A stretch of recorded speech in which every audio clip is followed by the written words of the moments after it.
Okay, so I want to talk about books that might be important to understand the history of the United States as well as their treatment of indigenous people.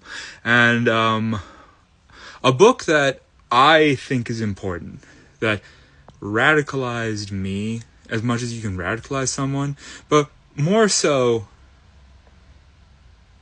opened up my eyes to the history of the United States, was a book I read in the 6th grade. And sorry for the things here. We haven't unpacked everything because I'm currently a postdoc. I don't know when I'm going to become a professor, but all of my indigenous books and books about indigenous history or books by indigenous authors are all stuck up here. So you might see a few more videos, but just know I got like a million books up here.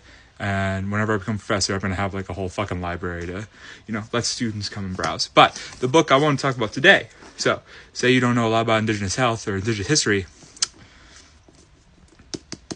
Bury My Heart at Wounded Knee. I read this book when I was in 6th grade after, whatever years about listening to how great the United States was, the history, generally good people.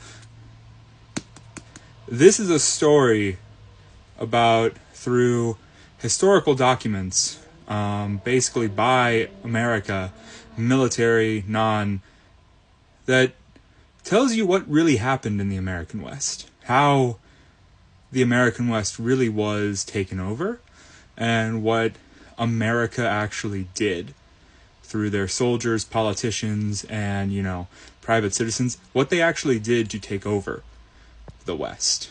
And it was not nice. It's not PG, it's not PG-13, it's not R. This is what is in here will make you reconsider what you think about the United States.